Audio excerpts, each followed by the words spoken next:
আমাদের কালিয়াগঞ্জ ব্লকের উত্তর দিনাজপুর কালিয়াগঞ্জ একটা ব্লক, সেই ব্লকে মুস্তফানগর গ্রাম পঞ্চায়েত রয়েছে।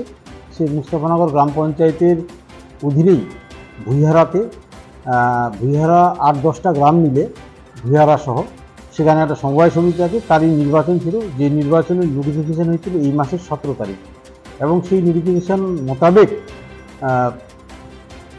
আপনার 14 ও 15 তারিখ নমিনেশন সাবমিটের অর্থাৎ মনোনয়ন জমা দেওয়ার ডেট ছিল।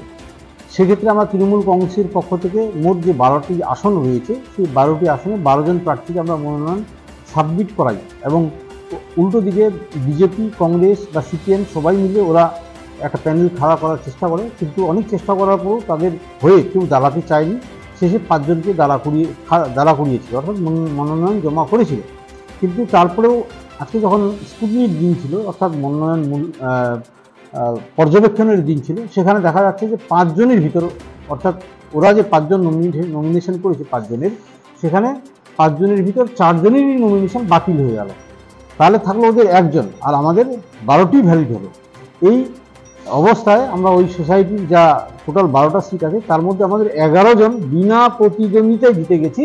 অর্থাৎ ওই সোসাইটিটা আমাদের বোর্ড অফ ডিরেক্টর বা বোর্ডের যে গঠনটা, সেটা আমাদের অধীনে চলে আসছে। অর্থাৎ ওই সোসাইটি আমরা আজকে জিতলাম, এবং সেই নিরিখে আজকে আমরা সবাই মিলে সেখানে তৃণমূল কংগ্রেসের পক্ষ থেকে একটা উৎসব উদযাপন করলাম। আনন্দ উৎসব উদযাপন করে আমরা একটা খুশির বার্তা সবার মধ্যে ছড়িয়ে দিয়েছি।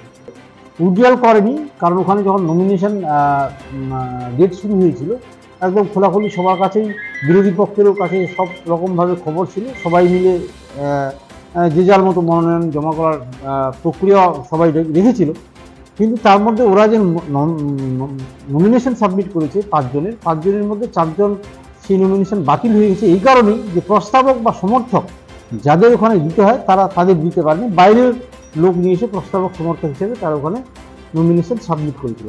সেই কারণেই তাদের 3 জনের মনোনয়ন সে কারণে বাতিল হয়েছে। আর একজন ছিল লোন খিলাপি, সেই লোন খিলাপি তার লিস্টটাও তারা দেখেন। সেই পরিস্থিতিতে 4 জনের বাতিল হয়েছে।